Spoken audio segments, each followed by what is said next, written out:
বারবার বলি একটা নেককার মেয়েকে আল্লাহর কাছে চেয়ে নেন সিজদায় পড়ে, কারণ দুনিয়া তো শান্তির জায়গা না, শান্তির জায়গা কিন্তু দেখবেন পরিবার যদি আদর্শ হয় মনে হবে যে হ্যাঁ আপনি শান্তিতে আছেন দুনিয়াতে। আর পরিবার যদি ভেজাল হয়, ওই যে জিন্স পরা আর গেঞ্জি পরা আপনি বিয়ে করেন, তাহলে আপনার দুনিয়া জাহান্নাম হয়ে যাবে না।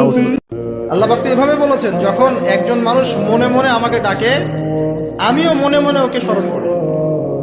মনে করেন আপনি মনে মনে আল্লাহকে বলছেন, আল্লাহ আমি অসুস্থ, আমাকে শেফা দাও, বা আমার রিজিকের টেনশন আছে, আমার রিজিকের টেনশন দূর করে দাও, আল্লাহ আমাকে হেফাজত করো, আল্লাহ আমাকে দিনের জ্ঞান দাও, তোমার আনুগত্য করার তৌফিক দাও। এই যে মনে মনে আপনি আল্লাহকে ডাকছেন, নিঃসন্দেহে ওই মুহূর্তে আল্লাহ পাক আপনাকে স্মরণ করছেন। নিজের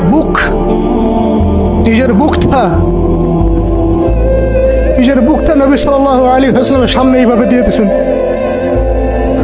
যে যতগুলো পাথর আসবে আমার গায়ে যেন লাগে, আমার নবীর গায়ে না লাগে। বুক যখন থেতলায় গেছে তখন পিঠ দিয়ে দিয়েছেন, ইয়া রাসূলুল্লাহ আপনার গায়ে একটা পাথর যেন না লাগে, আমার পিঠে লাগুক। এই সময়টা চিন্তা করেন, সাহাবীর কথা চিন্তা করেন, তাদের ত্যাগ তিতিক্ষার কথা চিন্তা করেন, ওই সময়ের সবরের কথা চিন্তা করেন। আর তায়েফবাসী নবী সাল্লাল্লাহু আলাইহি ওয়াসাল্লামের আপনজন ছিল। তায়েফের গোত্রে নবী সাল্লাল্লাহু আলাইহি ওয়াসাল্লামের দুধ পান করানো হয়েছিল, হালিমা সাঈদার গোত্র এটা। সেই যুবক আরো সে ছায়া ছায়া পাবে যে তার যৌবনকালটাকে আল্লাহর পথে কাটিয়েছে, এবং যাকে কোনো সুন্দরী মেয়ে জেনার জন্য আহ্বান করে সে বলে আমি আল্লাহকে ভয় করি। আমরা তওবা করি, আমরা কোনো প্রকার জেনার পাবে যাবো না ইনশাআল্লাহ। একটা বছর যে চলে গেল, এক বছর চলে যাওয়াতে কি আমার খুশি হওয়া উচিত না কষ্ট পাওয়া উচিত? আমার জীবন থেকে একটা বছর চলে গেল মানে আমি কবরের দিকে এক ধাপ এগিয়ে গেলাম।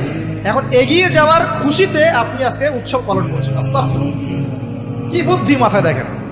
জীবন থেকে একটা বছর হায়াত কেটে পড়ে গেল, এটাতে সে খুশি হয়েছে এবং খুশি হয়ে সে উৎসব পালন করছে, কনসার্ট করছে, ঢাকঢোল পিটাচ্ছে, পিকনিক করছে। যত নবী ছিলেন পৃথিবীতে তারা সবাই যত দোয়া করেছেন তার মধ্যে একটা দোয়াকে শ্রেষ্ঠ বলা হয়। শিখিয়ে দেব কোনটা? সেটা হলো লা ইলাহা ইল্লাল্লাহ ওয়াহদাহু লা শারীকা লাহ লাহুল মুলক ওয়া লাহুল হামদ ওয়া হুয়া আলা কুল্লি শাইইন কাদির। এই দোয়াটা দিনে যে ব্যক্তি 100 বার পড়বে, দিনে যে ব্যক্তি 100 বার পড়বে, ওই দিন আল্লাহর লিস্টে ওই ব্যক্তি ছাড়া বেশি আমলকারী কেউ হতে পারবে না। সত্যিকারের ভালোবাসা মানে হচ্ছে দায়িত্ব, রেসপন্সিবিলিটি, বিশ্বাস। ভালোবাসার মানুষ ভালো থাকে এটা চাওয়া, তার উপর আমার জিম্মেদারি আছে তাকে ভালো রাখা। ভালোবাসা মানে কি?